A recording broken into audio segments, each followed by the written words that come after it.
Welcome back, everybody, to another Welcome to the J podcast episode. I have a very special guest with me here today, but before we get into all of that, make sure to like and subscribe to Field of 68 Media Network, where you can get content such as this from myself and other people representing their different alma maters. Today, like I mentioned, very special guest, a media member that has followed the Jays for decades, it seems like, a contributor for the White and Blue Review, a host for the Bluejay Beat podcast. He's also the co-host of the Scurry and the Scrub podcast. Someone who's very biased about his Jays, and he's most certainly not afraid to show it. Matt Demarinis is on the podcast. Welcome to the J, brother.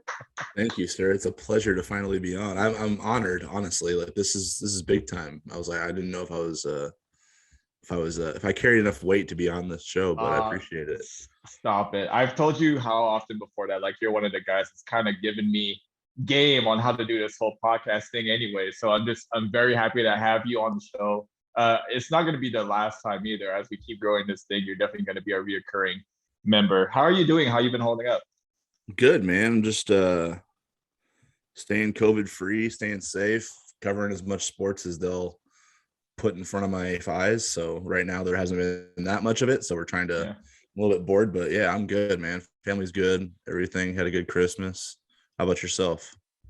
Good out here in Poland, trying to stay as COVID free as possible as well. Got a lot of games, big games coming up on my slate. And then obviously the Jays have a couple of games that we need to talk about that have been postponed. Yep. We'll get into all of that for sure. But, we have to get the pleasantries out the way, don't we? Just to make sure that everybody knows that we are actually friends.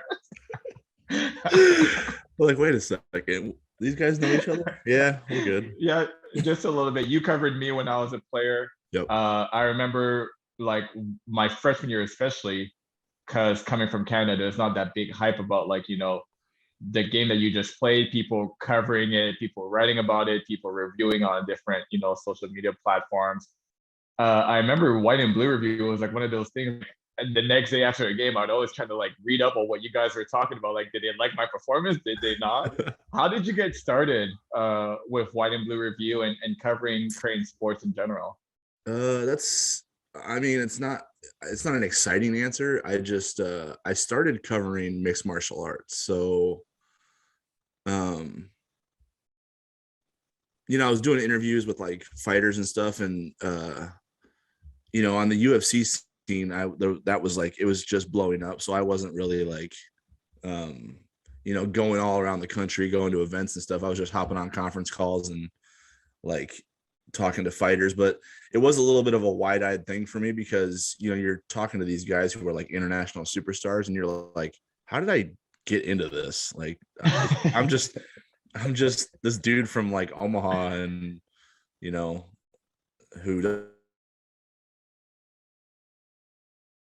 training camps and stuff like that and trying to figure out what makes them tick and things like that.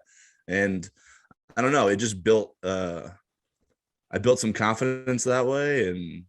And then White and Blue Review kind of got started when this is kind of a long story short, but like the Bluejay Underground used to be like the place to go for all the Bluejay fan chatter or whatnot. And then it split up when the previous Rivals owner started the Rivals site, the pay site or whatever.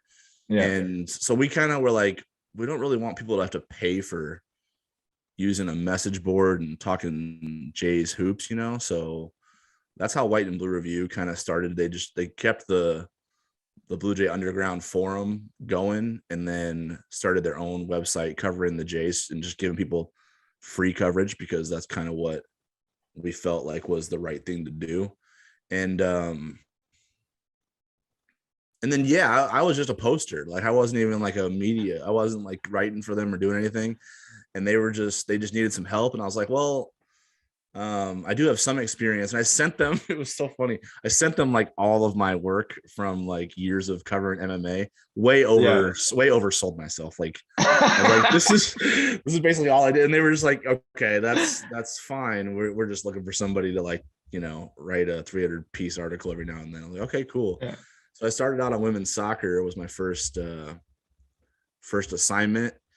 And I just kind of bashfully asked for like, hey, can I cover men's basketball, women's basketball, yada, yada, yada. So as like the time went on and the months went by, I just added more and more assignments, and now I just like cover everything. So I kind of just took it from there. So it wasn't really planned that way, but that's kind of how it started.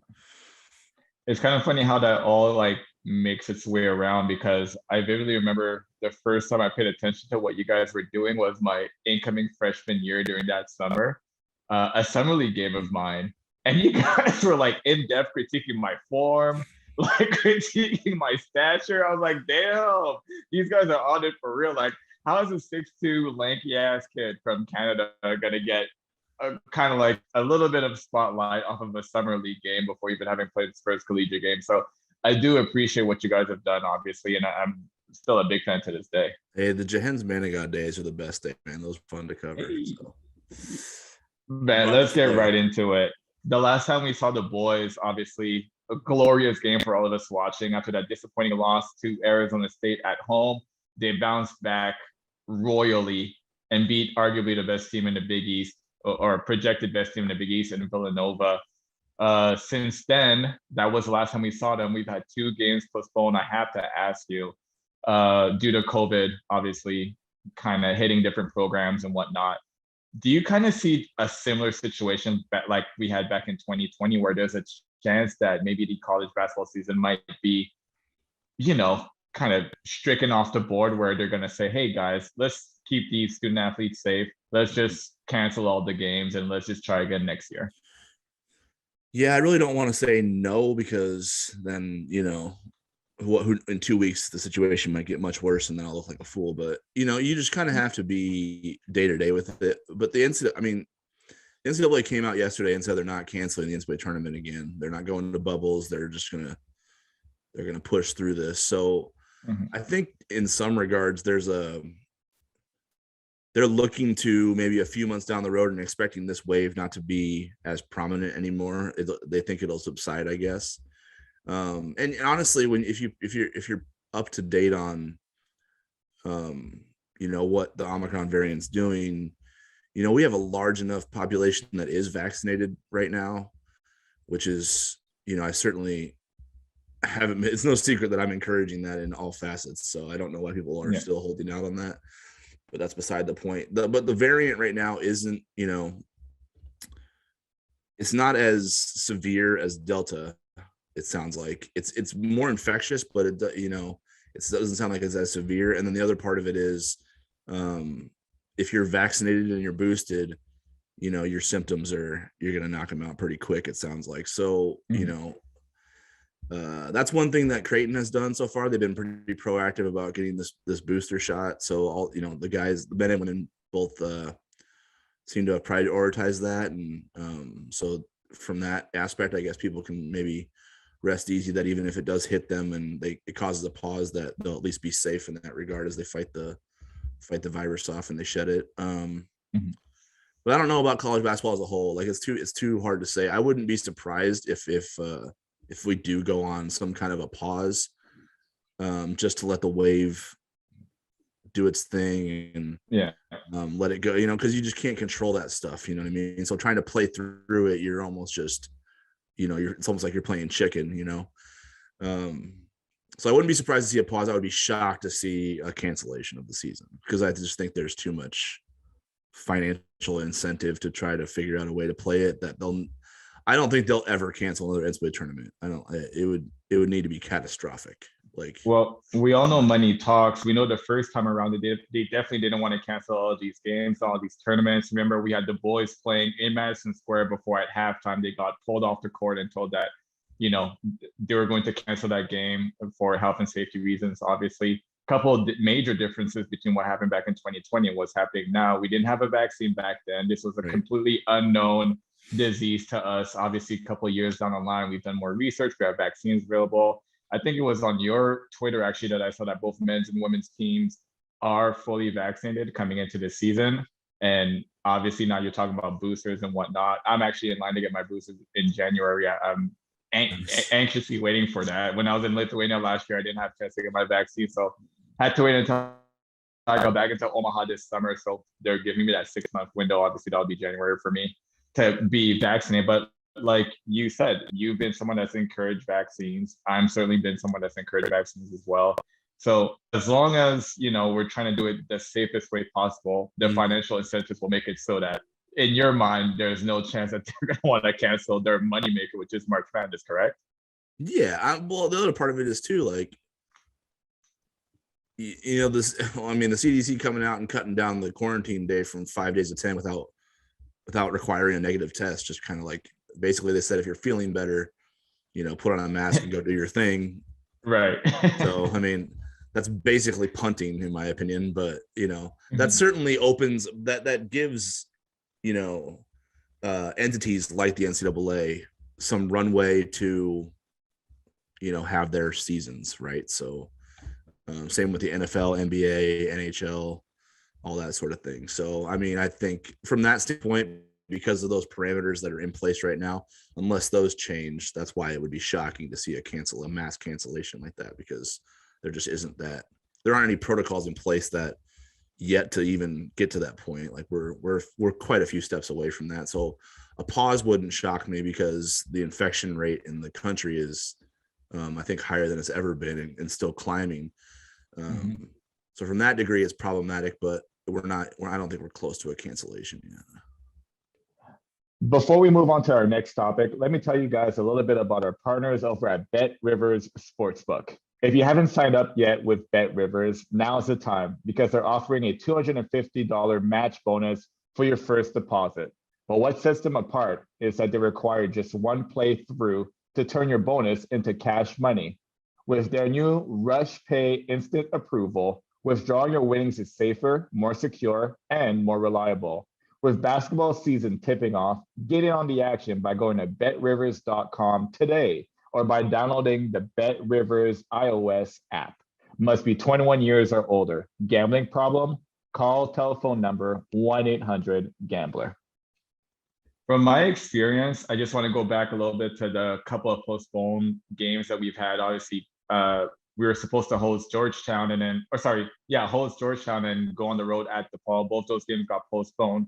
From my experience, when you're coming off of an emotional big win like the one that we had against Villanova, Yeah. that win could kind of like bolster your entire locker room and lead to like some momentum that could carry you throughout the season, especially in the early part where for a young team like we have, we're still trying to figure out who we are, the right way to play on a night in, night out basis. The J momentum kind of got cut off a little bit, and they weren't able to build on that. So if you are the players in the locker room, the coaching staff, what do you do with this upcoming game that we have against Marquette schedule? Lord knows if that's going to be postponed or not. We'll see. But how do you kind of build off the, I guess, lack of momentum that you would have had after that Villanova game? That's the thing. I don't know if you can anymore. I think it's just too far in the rearview mirror, I Mm-hmm. mean, they're closer to the rematch with Nova than they are the first game right now. That's right. Right Yeah, they around the play against corner. Nova So right like, after yeah, the Marquette game. Yeah. yeah. So yeah, I don't even know if that's part of the process anymore. I think it's obviously,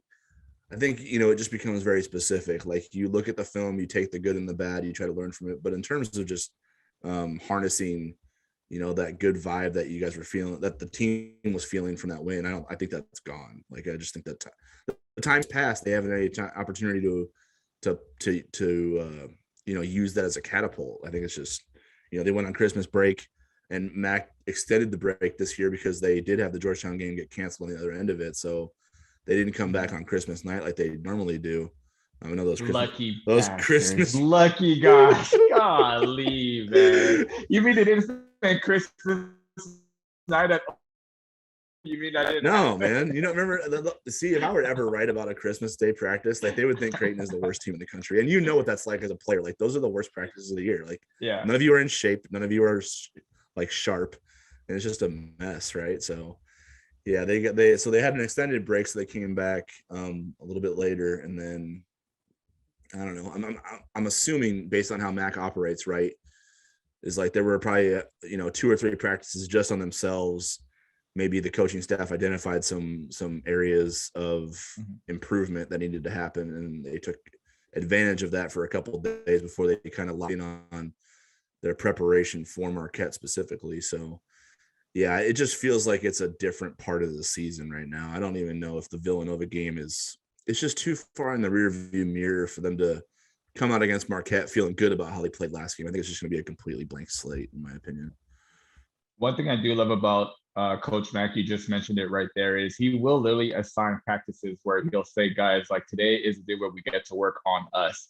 So it does kind of like take away that aspect of, okay, who do we have coming next? What do we need to do to prepare against them? But like it really allows the team to focus on the mistakes that we've done, what we can do to be better in the future, and what can we do to like forget about, some of the bad stuff that we've done in the past.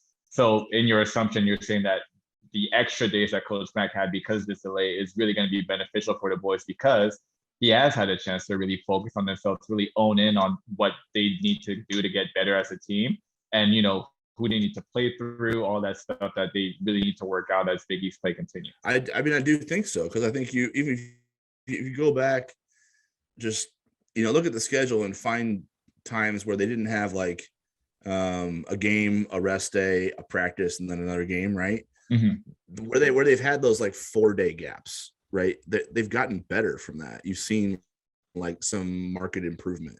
I mean, I think they had an extra day before they played Nebraska, right? Coming off of Kennesaw State. Yeah. And that first Sunday night, they didn't even really do much on Nebraska. They just kind of worked on getting their pace more their liking. And I think you saw it against Nebraska. Like they came out guns blazing. The BYU until that 18-3 run or whatever that Nebraska put on them. But I mean, let's forget about that. That was some superhuman stuff. Yeah, a little bit of a storm. Yeah. But yeah, and then the BYU game was another time where they had some days in between to kind of focus on themselves before dealing with the Cougars. So like I just think, especially with this team that's not only are they young in a lot of areas, but they're inexperienced with each other, because even the experienced players like Alex O'Connell, Ryan Hawkins are playing different roles, or in Hawkins's case, playing at a different level. And they're also playing with new teammates. So, I mean, the whole thing is new. I don't think there's one word to describe it. Like youth is too simplistic. Like not everybody is young on this team, but there's a building process with this thing. You certainly know what that's like, right? Especially in this system, when you play so fast, the chemistry is like the magic, once you're playing at that speed, like that knowing where everybody's supposed to be one step ahead of the play is kind of how it unlocks itself. Right. So I think that this break is going to give Creighton an opportunity to improve. And I'm curious to see how they come out, because there probably will be some rust because of the time off they've had. But I do wonder how much of a jump they're able to make with this team, because I think every opportunity to practice is an opportunity for them to get a little bit better before they face a new opponent, I guess since you mentioned it, it's something I was going to ask a little bit later on in the podcast, but you kind of brought it up right now, so we could just kind of get into it. You mentioned like the speed that Coach Mack would like these guys to play at. This is a pretty young team, sprinkle in some experiences from obviously Ryan Hawkins, Alex O'Connell, you mentioned it. Kalkbrenner, who seems like he's the elder statesman of the team, is just a sophomore, having played more of a backup role last year. I remember in my situation, my freshman year coming in, we still had some of, Coach Altman's guys who were still Coach Mack's roster. We kind of played at a not weird pace, but it wasn't to the liking that Coach Mack liked it, up until the CBI, where he just kind of threw out the drawing board and just started from scratch and told us to go as fast as we possibly can. And even then, some growing pains, even leading up to my sophomore year. Have you been pretty impressed, even if those guys haven't looked, like they know exactly what they're supposed to be doing all the time? They certainly don't look like world beaters every single day, but have you been at least pretty impressed with how quickly they picked up Coach Mack's system with the pace of play that Coach Mack is trying to get them to play at? Yeah, I think there was a point maybe in the year where just, the spacing just looked like it was a little bit of a mess. And I think that's problematic, because you do have a roster of guys who can play downhill, right? So if your spacing's messed up, you're not allowing them to, get into seams and then get into the paint, set your feet, make a play for a teammate, get the ball, get the defense rotating, all that kind of thing that creates that chain reaction that eventually leads to an open three on the backside, right? So, yeah, so far I've been impressed with them, honestly. Like I did not foresee them housing Nova. I did not, BYU maybe I don't know what BYU is going to be like with their injuries situation, but I didn't see them controlling that game to that degree. Even Nebraska, like I thought that game would be more of a game in the 60s, more of a rock fight type of game. Like it was played at Creighton's pace. They got the shots they wanted. They didn't turn the ball over much. So I think that's the thing. Like turnovers have been a problem, but I thought it was going to be something that would be a little bit of an ebb and flow because they play so fast that mistakes are going to happen. And I think we've seen it with every single team that's gone through, the max cycle, right? Like when they're young, there's a lot of mistakes. And then like those mistakes slowly dwindle away and you start to see the genius of the system, right? Because everybody starts to figure it out. And then there's a bunch of guys who are just on the same page and they're playing smart basketball. And then the beauty of it comes out, right? Like, what that's like. So yeah, I honestly, this team has made jumps that I didn't think they were going to make this early. So, the pause is unfortunate because I was really curious to see how they would build off that Villanova game. Coming right off of an Arizona State game where it was just a clunker. They didn't play all that great, but, they still had a chance to win it. And I know they were upset that they lost that game more so than they were after Colorado State and after Iowa State. You know what I mean? It hit a little bit different. So to see the way they responded against Villanova was really interesting because I think this team is really talented. So I know maybe they're not a trendy pick to make the NCAA tournament and possibly make some noise, but their talent level to me always seemed like it should be given more of a benefit of the doubt because of the coaching staff's history, right? Mac and everybody. But they were still picked like bottom of the Big East, not expected to do much. It's like, hey, Matt, your bias is top 5 recruiting classes. Like, come on now, like give the man some love here. Like he's not just like, there've been a lot of good players in his program, but it's not all just like Matt getting lucky, with these guys. Like there's some magic to it, right? So I don't know. I have been impressed with them though so far. I expect them to get even better as the year goes on if they stay healthy. So there's definitely a method to Coach Mac's madness for sure. Like you said, it is kind of like a cyclical thing where he gets the guys in, they're pretty young, they're figuring it out. Before you know it, they do figure out they're juniors and seniors, and they're really making noise in the Big East and also like potential to go far in the NCAA tournament. We just saw it last year with the boys making the Sweet 16 for the first time in however long, right? I see a big potential future for this class. Obviously we're going to lose O'Connell after this year. We're going to lose Hawkins after this year. But if these guys stick together, it really reminds me of the class that I had where, second, third, fourth year, like we really figured out where we're clicking on all cylinders. You kind of foresee that for this group as well? Yeah, I don't know if there's a 3-time All-American on the roster, but I don't think so either. We'll see. I would love to surprise a bit, but yeah, there was a point in Doug's freshman year where no one even thought he should shoot the ball anymore. So we'll see who makes a jump. But yeah, I think I love. The thing about the Villanova game is I love the way they did it because it wasn't just like they came out and buried 15 threes and Nova couldn't hit the broadside of a barn, right? Like they were really disciplined, and they've done that multiple times this year where they're just super disciplined defensively. They're making the right plays on offense. They're not, trying to take over, be heroes out there. And because they think they're the most talented player with the ball at the moment. Like, I just think they understand how to play together. And I think they've gotten better at that as the year has gone on. And the Villanova game, like, Jay, this, like, to beat Villanova, you have to be so locked focused. in. Oh my God. Yeah. It's unbelievable, dude. And I tell people this all the time. Like if Creighton and Villanova's in town, you need to get there like an hour early and watch that team warm up. They are like a military operation. And it just shows you how disciplined they are, like they're like machine-like. And that's how disciplined you have to be to beat them. And to beat them to house them like that, you know what I mean? you have to almost be mistake free. You can't leave your feet on a single shot fake because they're going to do it to you over and over again. I think I charted it. I went back and watched it. I was like, Villanova shot fake 29 times in the game. Creighton And they been fell on for two of two them. of them. Yep, Two. that's another look. You guys, if you guys don't A follow Matt young on team. Can Twitter, you go ahead imagine and do that? that right now. Yeah. Jay, like, you know how hard that is, right? Like, Yeah. imagine you're a freshman and you're just like, oh, I'm guarding Colin Gillespie. Like, holy crap. How do you keep yourself so calm and focused that you don't bite on all of his nonsense and let him get by you? You know what I mean? Well, to So let you know Trey how Alexander, difficult it is, James Bell, who now plays in Poland, we played his team a few games ago, and I bid for one of his shot fakes out here. So it's like those Villanova guys, they know exactly what to do, right? I mean, Kyle Lowry's been getting NBA dudes for a minute on that stuff. Like, For you know what a I mean? minute, for what, 13, 14 plus years now?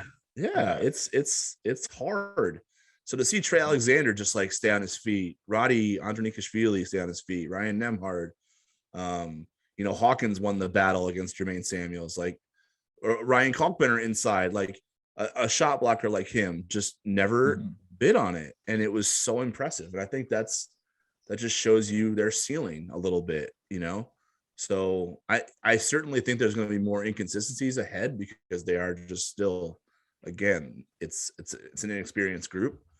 But that Nova game, man, that was a big like eye opener because you have to be really locked in to beat a team like that. They get you. You only need to make one little mistake. And if you watch the two times where Creighton bid on shot fakes, it wasn't like they left their feet like flying through the air. It was a little bit of a subtle move forward on the balls of their toes, and Nova's like, bye, see ya, uncontested layup. You know what I mean? They don't need much to beat you on that. So 27 out of 29 on staying down, like that's brilliant stuff. And I think it shows you, what their true potential really is. It's one of those things that doesn't really show up on the stat sheet, but it certainly affects the aura of the game as you're playing it. One guy that I've had my eye on all season that I've been waiting to make a big step is Ryan Kalkbrenner. And he's finally game by game shown me, and much Jays fans, something to be really, really excited about. Are we on the brink of seeing Ryan Kalkbrenner coming to his own on both sides of the ball, offensively and defensively? Because defensively, we already know how much of a nightmare he can be for opposing offensive players who come into the paint. But offensively, now we're seeing him show some emotion. We're seeing him being strong with the ball, finishing with N1s, getting offensive rebounds. And when he doesn't get it, he has the ability to slap it back to another Jays player on the perimeter. So are we on the brink of seeing Kalkbrenner really come into his own? Dude, if we're on the brink, that's going to be scary. Like, I feel like it's already here. I mean, yeah.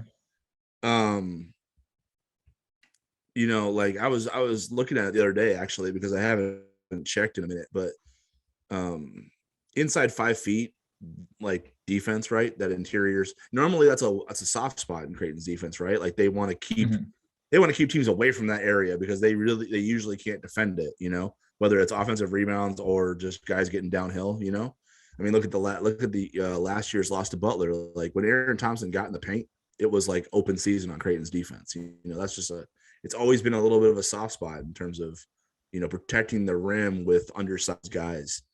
And this year, Kalkbrenner's been crazy, man.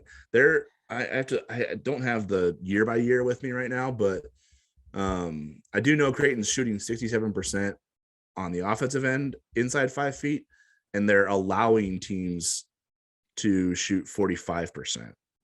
So think about that disparity. You know what I mean? And you're talking about a team that hasn't shot the ball that well from the three yet. So you have to make up points somewhere in order to be successful, right? It's at the end of the day, it's math, right? Like you're out there playing, but at the end of the day, you got to figure out how to put more points on the board than the other team in some way. Yeah. If you're not knocking down your threes, it's got to be in the paint or at the free throw line for sure. Exactly. And the 0 and the inside 5 feet, like the way Synergy charts it too, is they count how many times you foul somebody and send them to the line in terms of their point potential. So like the disparity right now for Creighton is crazy. Like they are unbelievably hard to score on inside, and they're really good at finishing in there as well and getting to the free throw line themselves. So yeah, and I feel like it's just, with Kalkbrenner on the floor, it's crazy. Like that. What was the one possession where Eric Dixon for Villanova, Villanova's big man. I mean, I swear Oh, he was. Yeah, dude. You talking about the circle? Yeah. He was in the paint for 20 seconds. He took 2 shots and missed both. Like that's like dad and son driveway stuff. You know what I'm saying? That's like father son. He got an offensive rebound. He pump faked. He like tried to get Carpenter on feet, didn't work. Circled around once, twice, pump faked him again. Carpenter blocked the shot. Got another offensive rebound. Circled twice again, tried to get another one, and Carpenter affected that shot again. Yeah. You know what my setup looks like, right? I was in my bed just laughing because I was like, oh, we got him. Look at what they're resorting to. This is what those of us resorting to get a bucket, and they still can't get it. That was unbelievable. I was laughing my ass off during that. It was crazy, man. So like, yeah, he's special. Like, and I think it's the way he does it too. It's a little bit old school, right? Like, most shot blockers, you just get in the paint and it's like, okay, I'm just swinging away. Like he just stays down on his feet. He keeps his base, really, really good and strong. So he can't get moved out of the way. And he doesn't sell out for blocks. He'll just use his length, I don't even know if he cares about blocking it that much as he just wants to bother it. I think he figures with his size, like, you already have to put it on a crazy trajectory to get it over him in the first place. So, you'll see him, for as many shots as he's blocked this year. I mean, the amount he's altered is way higher. It's got to be 2 or 3 times higher because, just the way he uses his footwork is great. And then the way he just bothers shots is really impressive. So it's a crazy weapon for Creighton defensively.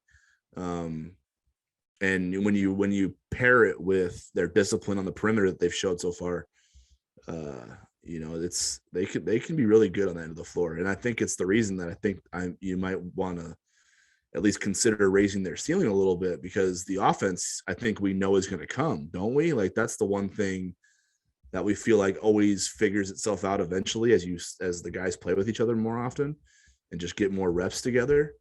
The defensive end of the floor is usually where they have to figure out some tricks to get themselves by. But this year they have just, they have the ability to be more salty defensively while the offense comes. And, I think you're going to see games where, it's a little bit ugly for maybe 15 minutes and then here comes a 12-2 run just because Creighton's still getting stops and then the shots start to fall. And I think that's going to make a difference for them in some of these games because I expect a lot of these games in the league to be close. You talked about some of the shots that he's altered, not necessarily the shots that he's blocked, but how about some of the shots that he's just flat out discouraged? It kind of gives me Gregory Echinike vibes a little bit where like I would force guys to the baseline, and because it's a big G down there, they're like, I don't even want to drive down there and have to meet the big fella. So yeah, his impact, obviously it goes far more than what the scoreboard shows, but the stats that he's putting up still defensively is pretty damn dude, good. Do you remember the BYU game, how dominant he was in the first half, right? Like there was a point in the second half where he was on the bench, he was getting a breather, and BYU was like driving inside and they were still like kind of afraid. They thought he was still there. Right. It's like it was like wait, he's on the bench. Damn it, I should have gone for that layup. Right. Like, you know what I mean? So it's not just all you do is get a couple, and then it's like it sticks with them for 40 minutes. Like they think he's always there. That kind of reminds me of, you remember when Sims was the Buffalo, we're going old school right now, Buffalo Bills quarterback, and he was playing against Lawrence Taylor in the New York Giants. Okay. And he called a timeout because he was trying to check at the line of scrimmage who was going to block LT. And then he realized that LT was on the sideline getting a drink, but LT made a waste of timeout because, you have like guys who are just attacking you like that. You have to figure out ways to block them, right? So I guess that's a little bit of what BYU felt with Carpenter. He's over there on the sideline getting a drink of water from Ben McNair, but everyone's just double pumping in the paint because they still feel his presence. So that's kind of unbelievable. That was when he was on the bench and they were still like shaky and when they were driving inside. I'm like, oh man, this guy's like creating nightmares right now. Like that was next level. All you sports fans, go back and look at Phil Simms calling a timeout. That is the funniest thing. You literally see him at the line of scrimmage checking to check his protection coverage, and then he realizes that LT's on the bench, but he still calls a timeout because like at that point the play clock was winding down. It's an awesome click to find if you have time on your hands. And then if I knew LT was playing against me, I'd retire probably. Like, no, I'm good. It's been fun. Not worth it. I've already made enough money. Yeah, We exactly. have to talk about this upcoming game versus Marquette. Their opponent on the Blue Jay slate. They've lost 4 of the last 5. Lost to Wisconsin, beat Kansas State, then lost to UCLA, Xavier, and UConn back to back to back. But freshman Justin Lewis leads in points and rebounds as a 6'7" forward. What are you expecting to see from a Marquette team who, they have Coach Smart, right? Am I Yeah, Shaka? Shaka. Yeah, coming back from the Texas Longhorns, his first year in the program. What do you expect to see from a Shaka Smart-led team? Um,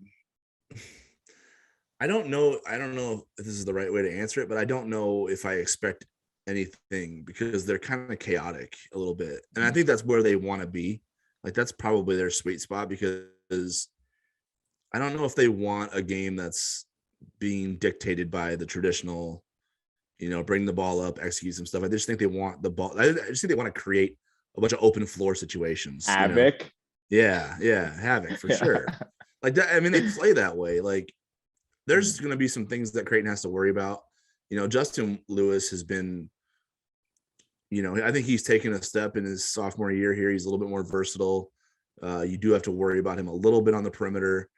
And then obviously he's a beast inside. Like he's got like a nose for the ball. He just always has his hand on it somehow. So even if you're, if you don't know if you're accounted for him, you got to make sure you find him because he'll get easy points off offensive rebounds that way. So, I don't know. It's gonna be chaos. I'm really curious to see how Creighton comes out because I think if they can take care of the ball,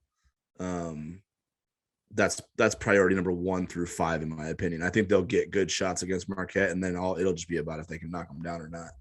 But I think Marquette's gonna have a tough time scoring inside against Kalkbrenner, so that's gonna be. So can Marquette figure out how to manufacture points when it's not as easy inside?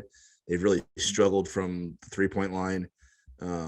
I mean, I think that UCLA game was really ugly, but they don't mind shooting them. That's the thing. They play without fear, but then they kind of get themselves out of games by doing it in that way. So I think it's going to be a game where if Kalkbrenner is on his game and affecting things inside, Marquette's going to struggle to score. And if Creighton takes care of the ball, I just like their chances better of creating good offense out of that. So we'll see. Like Daryl Morcell for Marquette is like their best player right now, and he's certainly one of the best defenders in the Big East. So him not being available, his availability being up in the air is going to be an interesting part of this game because what can he disrupt? Like can he slow down Ryan Hawkins? Can he fluster Ryan Nembhard? Like he's got versatility defensively to be disruptive in that regard. So he's a big piece for them. If he's not there, Creighton's going to throw a lot at Marquette, a lot of weapons. So if they take care of the ball, I don't know how Marquette defends that. So it'll be interesting to see because, you just don't know what you expect coming off a break like this, right? Like what's the mindset of a player coming off of a pause like this? It's almost like your season's starting over, isn't it? Like, yeah, it's the weirdest like mid-season pause too, because like you kind of get into a flow of games and whatever, and there's just like back-to-back or back-to-back games that are just postponed. It's like, what do you do in the meanwhile? We talk about Coach Mack and his approach in situations like this, but does it really, simulate the game-like atmosphere that is going to happen? In my opinion, you mentioned it earlier in the podcast. You just kind of mentioned it again right now. Creighton's going to have to take care of the ball. We saw how much they struggle against that Arizona State team, which, if you know anything about Shaka Smart and the way that he's made his name, is high pressure defensive players who know how to play together and rotate, cause havoc defensively, get turnovers, and get in transition, try to get easy buckets. So I would assume that's the kind of mentality that he's brought over to the Marquette team. I had a chance to watch a couple of their games earlier this year too. It looks like that's what they're trying to get to. Haven't gotten there yet, but taking care of the ball has to be priority number 1 for the Jays if they really want to walk out of Milwaukee with a victory. Yeah, like I mean, I can't remember if you've played a team like that, but Marquette just wants the ball. That's their defensive strategy. Go get the ball. Like yeah, go get the ball back. Yeah, go get the ball back. Like whether we hit a shot, whether whatever happened on the offensive end, go get the ball back. And they'll do it. They'll try to get it back from 94 from baseline to baseline. So you can't lose focus and assume this little inbounds pass is easy, or this little swing pass is easy, because they're always trying to get it back. You know what I mean? If you think you've got an easy little outlet, like, you better make sure that window's open, because if Marquette gets one hand on it, there's 5 dogs running after it right there, like quick. Right. Like they're ball hawkers. That's what they are. They all want it back. So I can't remember if, like, you know, if you could break it down, what it's like from an offensive mindset to counter that. Because I don't know if you played a team like that. I can't remember, but that's what it's going to be like for the Jays. I'm trying to think about it as well. Like, I don't know if I remember playing too many teams that would just full court press us like that, or like even half court press us. But I do remember some teams who did it more strategically, like Northwestern my sophomore year. They had that high 1-3-1 that made it a bitch to get over half and to like get a quality shot up. Seton Hall my senior year had a little bit of a 1-3-1 look that did that with us too. And defensive player of the year that year, I forgot. I'm blanking on his name. Dang it, I know who you're talking about too. Steals master, right? I should remember his name, because he basically got defensive player of the year because of he had like 2.5 steals a game or something like that, and nobody even came close to that in the Big East. And I was subscribed to the ideology of like good defense, meaning man-to-man defense, meaning staying in front of your guys, should get you a defensive player of the year, which I thought I got snubbed off from my senior year. So yeah, I should remember that guy's name, but I've completely forgotten. That's okay too. You and Tyshawn can record a podcast of like just your greatest defensive hits. Like, man, and you guys can just get mad about like, how did we not win this year? We would bond over that. Like, how is like good defensive possessions on like multiple defensive trips not what rewards you, as opposed to like blocks or steals, which I feel like Tyshawn got more steals than I did. For sure, I know Kyrie got more steals than I did. Yeah, but for sure. At that point, I was just trying to focus on making sure I give those guys tough shots, and don't let them do basically whatever their average was going into the game. My goal is always to keep them a couple points underneath that. Like, I felt like if I did that, then we giving ourselves a pretty good shot to win. But long story short, I don't remember. You were good at it. You were good at it. You can sell yourself if you want. I don't remember facing teams that would like up the pressure on us the way that I feel like Marquette did or Arizona State did against the boys a couple of games ago. But I do remember facing those teams that would do it in more of a strategic way. You know what I mean? Yeah, for sure. Yeah. A couple of games after this Marquette game, not to look too far ahead, but it's a stretch of games that if you're a Bluejay fan, you're really paying attention to. We already mentioned that they got their next date against Villanova right after. This time it'll be in Philly. We got Providence at home and then on the road at Xavier. As of the recording of this podcast, all those teams are currently ranked in the top 25. What do the boys need to do to, keep a successful stretch of games going? Yeah, I don't know, because I told myself going into the year that I wasn't going to judge this team on wins and losses. So it's tough. So here's the thing: I've been saying on this podcast over and over again, exercise patience. Like, if there's two words that the listeners have heard all year long, it's just to exercise patience. But they do stuff like beat Nova at home by 20 that makes you be like, hey, we win the Big East this year. I know. I swear to God, I was thinking about it last night, Jay. I was watching, who was I watching? Oh, I was watching like Seton Hall and Providence, right? And I actually texted Rob Anderson and Johnny Ottawa. We have a little group chat, and I was texting them. I was like, if I ask you who the most talented team in the Big East is and who the best team in the Big East is, would your answer be different? You know what I mean? Like with the 10%. Don't you like? Do you know what I'm saying? 110%.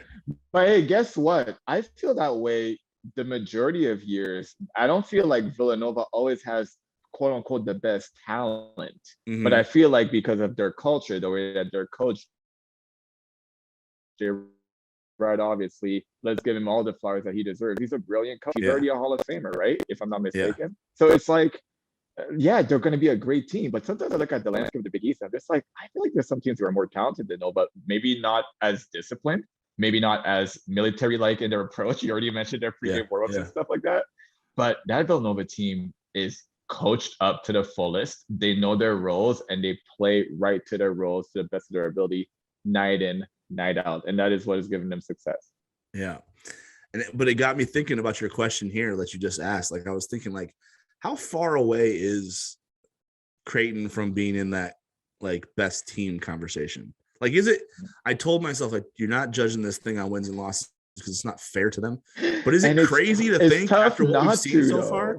It doesn't sound crazy anymore. Like, I don't think you can do that to Villanova and not be one of the best teams in the league.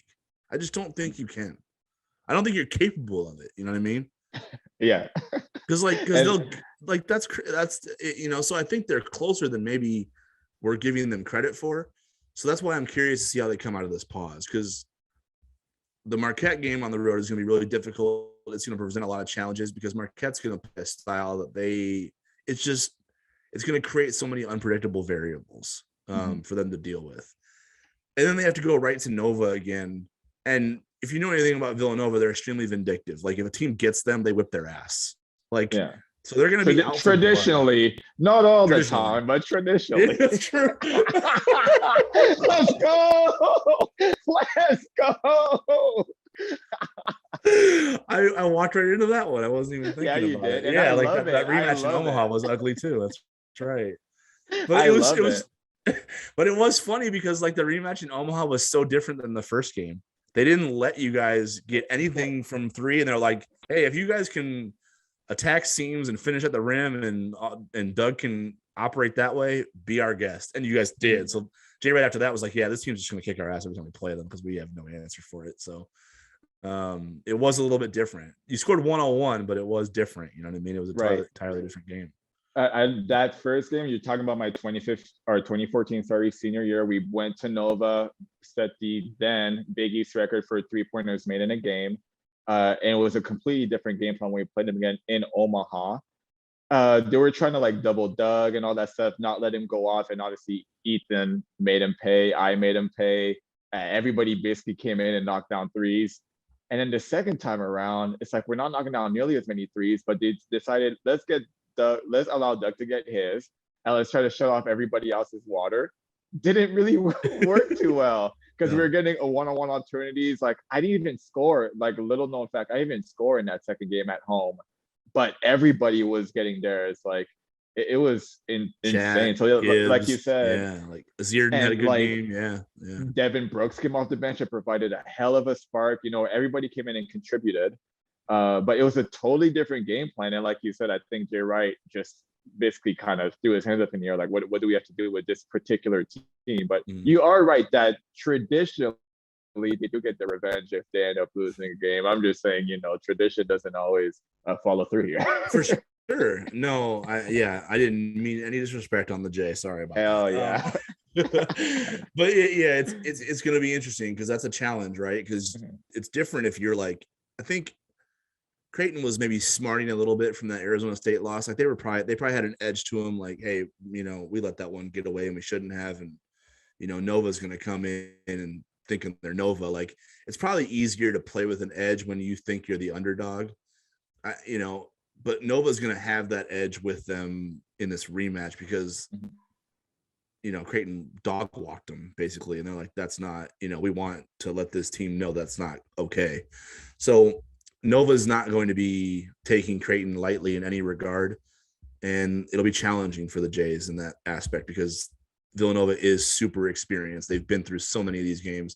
Honestly, they were struggling with Xavier, and then all of a sudden it's just the game flipped on just simple stuff like boxing out, turnovers, empty possessions for Xavier, and then all of a sudden Nova starts getting threes going, and then here comes their confidence and their swagger. And it's a snowball effect, you know? So this is a challenging stretch for Creighton. Not getting to ride that momentum into Chicago to play DePaul or to get Georgetown at home. You know, it hurts that momentum that they had for sure. So we'll see how they play against Marquette because I think they need to get a performance where they're feeling good about themselves again to springboard off of it at some point in this year.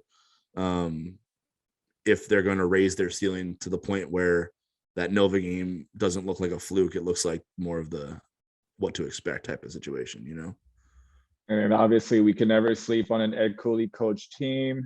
And then Xavier, for whatever reason, Xavier, for whatever reason, is another team that just always gives us trouble at their place or at our place. If it's not JP Makora, it's D Davis, in my opinion, or during my era, and Samaj Christian in my era too. Like, Yeah. there's always someone on Xavier that just really gives us trouble. So it'll be fun games to watch. It'll be exciting games to watch. Obviously, I'm looking forward to watching. Let's just hope that we can handle COVID a little bit, and that doesn't really get into way for some good Yeah, let's just basketball. play some games. Like, that's what I mean. Yeah, let's just right? play some games. Yeah. So. We definitely have to talk about the women's team too. They've been playing some really good basketball as of late, especially in this month of December. They've only lost one game. That was to South Dakota by 2, a game that I feel like they should have won, in my opinion, but nonetheless, unable to squeak that one out in the end. The last 3 games, to beat Providence, lost by 2 to South Dakota. Like I said, they beat Providence and Arkansas. They're currently sitting at 8-3 overall, but are 3-0 in Big East play. What has been the key to their success so far this season?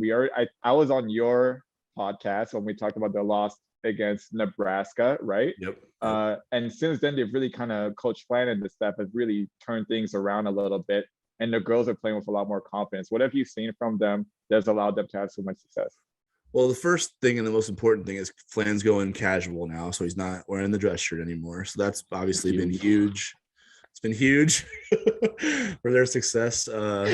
Hey, look, Flan, I love you. You're more than welcome to come on the podcast, brother. We got to talk about the oversized shirt that's tucked into the pants. We got to talk about it. That's been your style for a decade. I'm gonna let him know. He should hit you up for some fashion advice. I think you'd be a good conduit for him. I really do. Or just go across the street to Championship Center and talk to Coach Mack and him. How about that? John McHugh will get him right. John McHugh will get him exactly.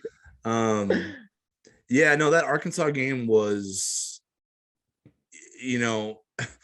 as much as Villanova was kind of an eye opener for the men, I don't know if Arkansas was a bigger one for the women because, it's on the road. It's in a place where Arkansas doesn't lose at Bud Walton Arena, and then you just watch the way they did it too. Like the first half, it was from the perimeter. Mm-hmm. They hit 10 threes. They were getting good looks. They were generating good looks and knocking them down. And in the second half, almost without thinking about it, Arkansas really heated up the perimeter, right? And I think Creighton maybe expected them to do that. If they did or not, they countered it right away. I mean, they were setting pick there. I mean, you had Carly Batchelor and Morgan Malley and Emma Ronstadt, involved in pick and rolls. They were back cutting Arkansas to death off those. Just Morgan Malley, who you have to account for on the 3-point line.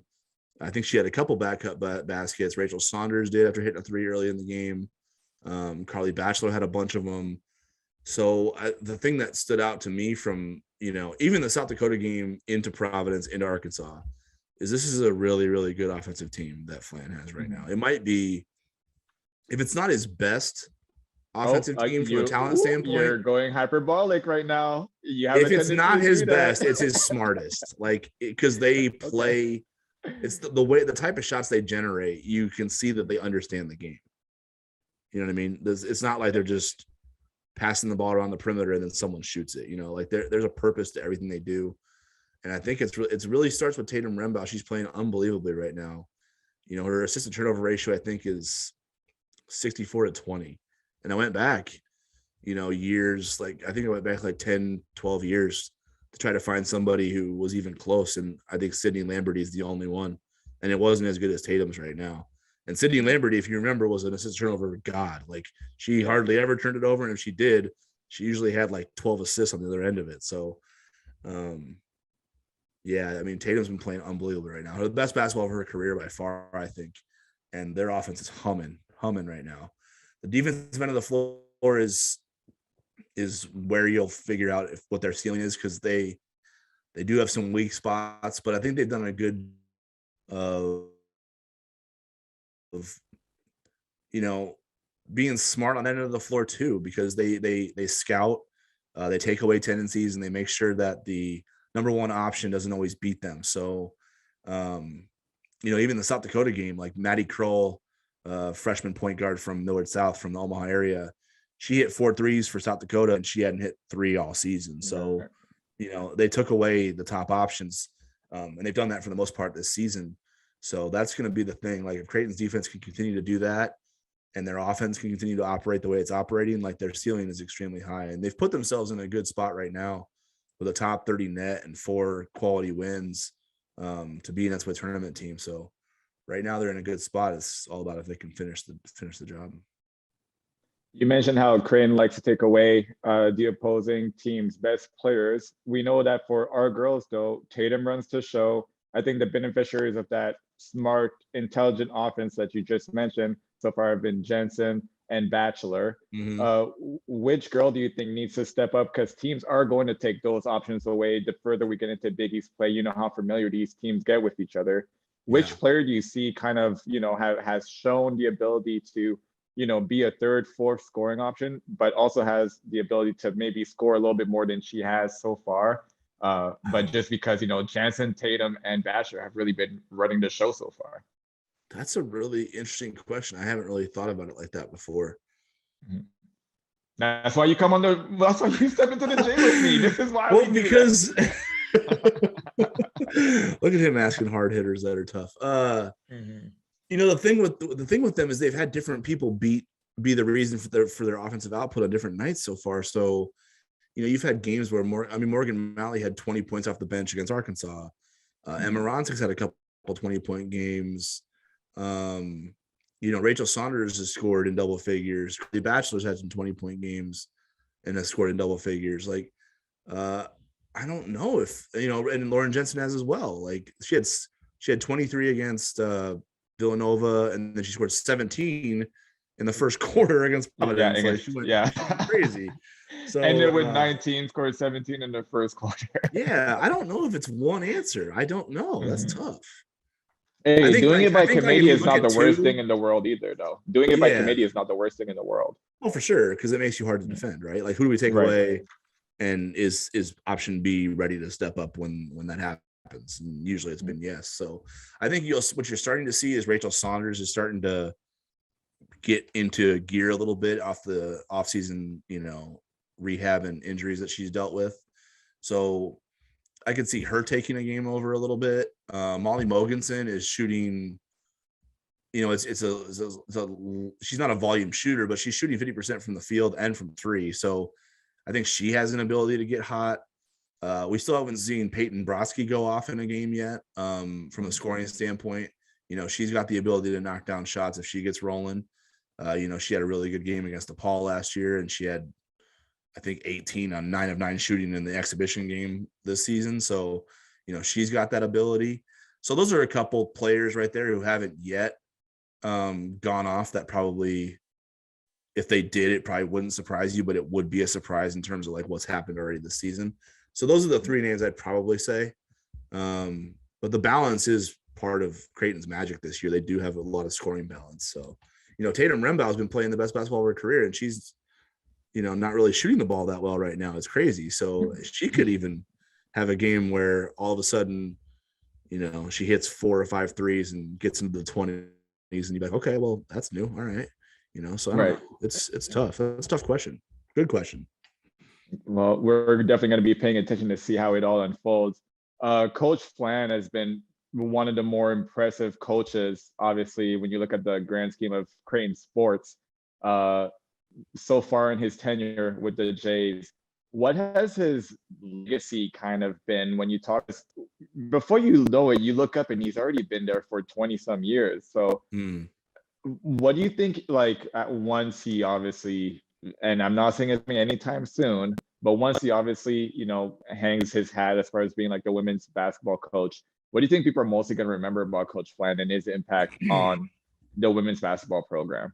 Well, one minor historical correction is he actually was a player for Creighton. So he's been there like 40 years. Honestly, it's not 20. It's been I was talking about him being a head coach specifically because no, I just want to. I don't want Flan thinking he's a young man though. So yeah, it's like basically all his life has been at Creighton's campus. So when we had Raz up here, he obviously spoke very highly about the fact that Flan, being a player, a walk-on himself, came over and helped them with practicing with the ladies, and that's kind of how he just kind of built himself into, all of a sudden, like, being on their staff and then being a coach and so on and so forth. The rest is history.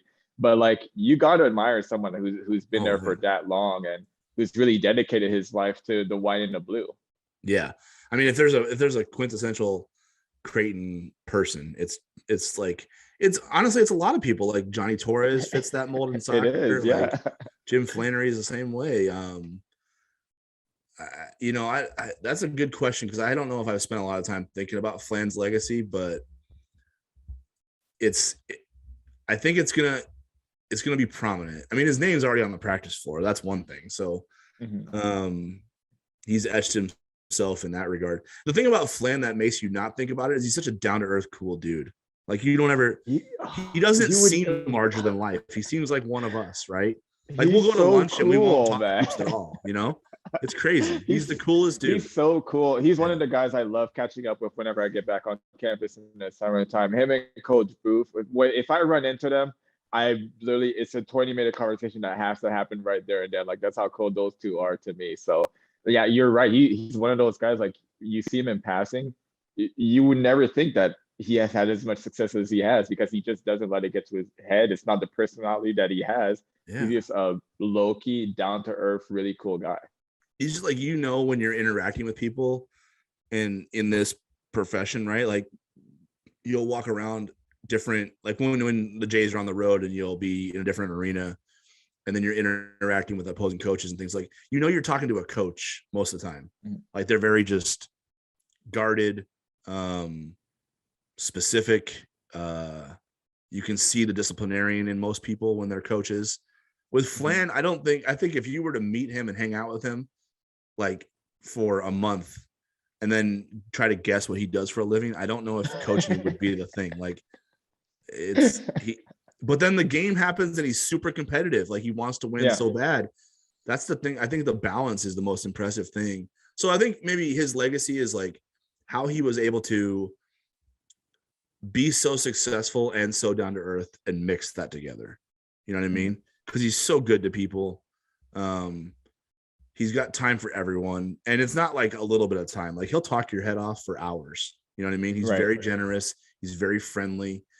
And then when the lights go on, he wants to win as bad as anyone in that arena. You know what I mean? So there's, and then you're not even talking about the coaching part of it. The coaching part of it is he's great on the whiteboard. He's great out of timeouts. His teams always get better at the end of the year. His players always get better throughout their careers. Like there's just a body of work there in the coaching part of it that, is a little bit underappreciated. But I think the one thing that I appreciate most about him, and that will probably be the most memorable thing about him when he's done coaching, is just how down to earth he was the whole entire time. Like whether you talk to him after they lost by 20 or won by 20, he was the same dude. He really was. Mm-hmm. And that's incredible because I don't think that's common. I think that's pretty rare. One thing that I love about Flan is, we're talking about him in this light, but when you talk to the girls who have played for him, one of the biggest things that you need to remember is there's only been like 2 or 3 transfers in his entire tenure there. The girls who have committed to Creighton and committed to him and his staff, they stay for the long run. That's, not a lot of coaches. I can say that very little coaches can even say something close to Zero, that. Jay. Zero. Yeah. Before last year, they were the only school in the whole country, men or women, that hadn't had a transfer in like the last 12 years. A decade. Yeah, exactly. No other school could say that. Clearly, like the people who are in his program who play for him understand the rarity it is to have somebody or to play for somebody like him. And obviously everyone really appreciates them on campus. And if you've played for him, you certainly appreciate what he's meant to you as a person, as a coach, and everything that comes with that coach and player relationship. Like I know for myself, when I look at Coach Mack, it's a lot more than just a coach player relationship. So I can only imagine what those girls feel for him, having the fact that no one ever wants to leave the program, essentially. So here's one thing that I remember from a little bit outside the box in terms of a coaching story, but you remember Riley Norman, right? She was your class of Creighton. My class, yeah. Yeah. So she came to Creighton, she was a scholarship player. She was supposed to be pretty good coming out of high school, right? But she never got to play because of injuries, just kept year after setting her back year, year injury after after year. injury. Yeah. Yeah. And, at some point halfway through, it just wasn't going to happen anymore. And she ended up suiting up in her senior day game finally for a couple minutes. But yeah, it just like her body just wouldn't let her play. Right. She kept having setbacks and things like that. So if you go back and look up Riley Norman, you're not going to find much, right? Because statistically there isn't much there. But Flan never took her off scholarship, never told her to go find another school, never told her to go just be a student. Like he continued to let her be a part of the team, even though she wasn't going to play. She was never going to play. She was never going to practice. She wasn't going to help them get better in that regard. But he never told her to go, what any coach would do it's a numbers game, right? If you've got someone sitting on the roster who's essentially not contributing to the basketball part of it, it's a waste of a spot, a lot of coaches would say, right? Flan never looked at it like that. He looked at the positives with Riley. Like she had a lot of friends on the team. She was a good teammate, even though she didn't play. So he just kept honoring her scholarship, even though she never actually played until that senior day game. And then that senior day game is like magical because of that, because everything she's been through, and then everything that just her trajectory of her career of still being allowed to be a part of the team without playing. And it made that senior day game pretty memorable. And I think that's something that like kind of shows who Flan is, right? Like, I don't know how many coaches in the country would do that. I just don't know if there's, I don't even know if there's 5 that would say if that would let a person be on the team for 4 years on scholarship without playing, you know what I mean? Or practicing. It's crazy. So it just goes to show the character that Flan has, for sure. Mm-hmm. Man, Flan, come on the show, man. We were trying to give you your flowers out here. We do have to talk. I was making fun of you about that shirt. I'm not backing off from that, but I will say, man, what you've done for the program has been unbelievable. Obviously, I'm a big fan of yours. Come on the show, let's discuss it. But no, you deserve your flowers while you're still doing it big. And, like I said, I'm not trying to, put a timeline on when Flan's going to start to hang it up by any stretch of the imagination. But I just do understand that, some people sometimes go underappreciated. We kind of get bored with success sometimes, and that's unfortunate. That's human nature.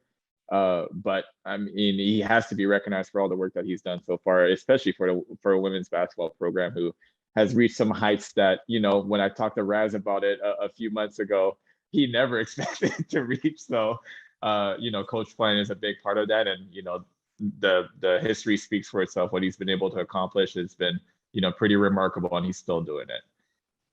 Matt, before I let you go, got to ask you a couple of questions that I typically ask the guest on the podcast. I'd like to put you on the spot right before I send you away. First question has to be, what's your favorite restaurant in Omaha? Ooh, I love that. That's everybody's reaction every time. I'm from Omaha, so that's like tough. Exactly. Well, when I had Ross Farini here, he went with his favorite spots. He went like Big Fred, so he went like really traditional Omaha spots. Okay, so let's hear. You know what? I'll give you something that you probably won't get from anybody else. But this is from, because I'm from Omaha, but I'm actually from like a suburb of Omaha, essentially. So I'm from La Vista, and I went to Papillion La Vista High School. And like right around the corner from Papillion La Vista High School is a Chinese restaurant called Ming's. And it's just like a little mom and pop shop, but like every day after school, dude, like me and my friends, we would always go, and I would always get the same thing. The peanut butter chicken was the money meal. So, it was that was our spot. So if I'm being nostalgic, I've probably had Ming's more than anything else in my life. So that's probably the restaurant I'll go to. So Ming's in Papillion, Nebraska is my favorite. I love it. See, that's very out there. Not a lot. I mean, no one has said that. I don't think anyone's going to say that. I'm pretty sure I could lock down. Creightonians would know this. The beef lo mein at China taste. Oh, exquisite. Exquisite. You don't know how many broke college student nights I had where I just ordered that up real quick for $6, and it was a meal in and of itself. So that's what I'm saying. Yeah. Like, yeah, Ming's is like $6 for PBC and a pop. Like, they don't even take cards. They don't even take cards there, because they know that it's like a bunch of broke high school kids, like with cash only. Like, yeah. So right. That's the I spot. love That's the it. spot. Mings and Papilla. You know what? I might swing over by there this summer and see what we're talking about. Mings is I'll a take you Chinese there. place, Yeah, right? hit me up. Hit me up. Let's go. We have to alter this because obviously you're not a former player. We have to alter this a little bit for you. What is the favorite team to watch the boys beat in Big East play? Ooh. So What is a team this like is when we men's. Yeah. when we beat them, you just get like this feeling inside you, like yeah, you know what I mean? I'll tell you what, because of like the way the fans react to it, like their fans, I'm talking. Any win over like Seton Hall or St. John's is hilarious to me. I just Yeah. it just creates the funniest reaction of people like arguing that you just can't simulate anywhere else. Like beating Villanova is fun, but I think everybody in the league enjoys when Villanova like gets a Goes loss because down. it means their team can Yeah. catch them, right? It's like, oh, okay, cool. So no one gets hyped about, or no one gets in their feelings about that. But Seton Hall and St. John's, when Creighton beats them, it's like, who the hell is Creighton? Like you see a bunch of East Coasters like get real upset about this team from Nebraska beating a bunch of New Yorkers. So I think that's the most fun one probably. Because you've been around a while, I'm going to ask you the exact same question, but for a Missouri Valley Conference team. Wichita. Of course, had to be. Yeah. Had to be. Yeah. Next question. Gap. Next question. Although the Southern Illinois game this year did bring back some like old Saluki Jays. Did it not? Yeah, there was seeing those burgundy and white jerseys like really it did something to me. Yeah. And then to see especially a Canadian Brian Mullins coaching, Mullins coaching them. Like I remember Josh Stiltzler and Mullins battling back in the day. So him coaching Southern Illinois really brought it back. It's like, oh, this is like an old school MVC game. All right. I remember how hated this rivalry was. Yeah. But yeah, Wichita, no question. Always Wichita. Chef's kiss for Ryan Nemhard bringing that home, by the way. Chef's kiss. Mwah, just beautiful.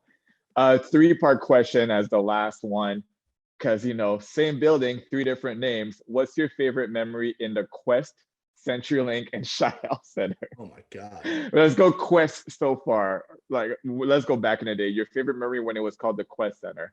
I'm pretty sure it was still called the Quest Center when this happened. So if it's not, I'm sorry, but Anthony Tolliver hit a buzzer beater to beat Wichita. It was like baseline mid-range 15-footer in front of Creighton's bench, and Dana Altman went nuts. Like he had his hands in the air, and he never like used to do that type of stuff. So I think Creighton was down like 18 or something like that in that game, and they came all the way back. They either blew a big lead or they came back from a big deficit. Either way, Tolliver gamed him at the buzzer. And like, there was a mob scene at the bench. Like it was wild. So I think that happened at the Quest Center. So that's my Quest Center memory for sure. CenturyLink. Sorry. You asked me all 3, huh? Okay. Yeah. CenturyLink. Well, it kind of asking you all 3 kind of encapsulated the different eras that the one building's kind of been a part of. So that's why I wanted to do it that way. Shoot, CenturyLink. I'll give you one that comes first up. Year in the Beast is like. Oh, I think I got you on one. How about the Antoine Young Long Beach State buzzer beater that was legendary for sure. That had to be brought back after we rushed to court already for them to play 0.4 seconds on the clock. Okay, yeah, I remember that. Yes. Or how about that Evansville double overtime game with Josh Jones like hitting that 30-footer, right? Yeah. Man, there's some tough ones, dude. I hate to be so predictable, but it's like there's never been a game that felt like your senior night. Not in the CenturyLink. Yeah. No way.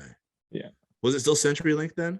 It was. So my freshman year was the last of Quest Center. Going into sophomore year is when it turned to CenturyLink. So yeah, it went all the way up until 2 years ago when it turned into Chi-Health, right? Yeah. So either you know what's another underrated memory though is like I don't know if you remember it, but you were playing Marquette in the Big East opener, and when Sweet Caroline. Yeah. You got like a steal, like when it was like at the big point of like Sweet Caroline. Yeah, you got a steal like right when that happened and led to a run out. And I swear to God, it was like someone scripted it. So that was a crazy memory because I can still hear people singing as you picked like somebody's pocket and Yeah, took it down from the bucket. I remember I that. vividly remember that. That is a super Yeah. low key memory, and also the double Grant Gibbs senior night speeches is also a Yeah. good memory for Too me. funny. Too funny. Yeah, for sure. And now, Too funny. finally, Shy Health. I'll tell you mine. It's obviously when we clinched the share of the Big East. Was it Shy Health or was it CenturyLink? No, it's See, I'm Jahenns. already all right. Yeah. So when we clinched a share of the Big East regular season championship, I think that was the first year of the Shy Health too. well, then there it is. That would be mine. Which one would be yours? Yeah. That's tough to top because like when Tyshawn pinned Powell off the glass and then DJ took it down and dunked on Mamu in like that whole sequence, the crowd went from like a 10 to a 20 and it never went back down again. So that game is the game where I've never heard a crowd so loud for so long. You know what I mean? Because the game was close until Creighton pulled away at the end. So the crowd was always like locked in on every possession. It's definitely Seton Hall. I'd be too cute if I tried to think of anything else. Like I'm just gonna stay simple and say that. Yeah, for sure. Like there's never been a crowd like that. I haven't experienced one anywhere. I love it. I love it. Bro, thank you so much for stepping into the J with me. I appreciate you so much. Obviously, happy holidays, happy new year, and all that good stuff to you and yours. You're definitely going to be coming back. Like, I enjoy intellectual basketball conversations, so you definitely need to come back on the podcast. I mentioned it in the open, all the stuff that you're a part of. If I've forgotten anything, I apologize, but please plug in where everybody can come see the podcast, obviously your Twitter handle and all that good stuff. Yeah, so the Twitter handle is at MJ Demarinis. WhiteandBlueReview.com for all the good stuff. Like, we just released 2 new commentaries, rewatched the Wisconsin game from 2016. With Toby, right? Yep, is that the one with Toby and Jordan Scurry? Yep. And then one I recorded back early in the pandemic, the Creighton Women's NCAA tournament win over Iowa, Sydney Lamberty, and then Coach Sire on that one with me. So check those out to get your basketball fix in before the Jays play at Butler tomorrow morning, and then the men play Marquette the day after that. So that'll bridge the gap for you. And then obviously we got the Scurry and the Scrub Big East Weekend Review every Sunday, and the Bluejay beat after every game. Yeah. Okay. There it is. That's it. All right.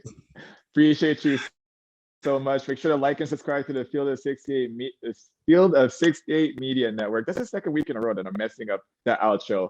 Make sure to like and subscribe to the Field of 68 Media Network for content such as this. I appreciate you guys so much. I love the feedback that I'm getting week in, week out.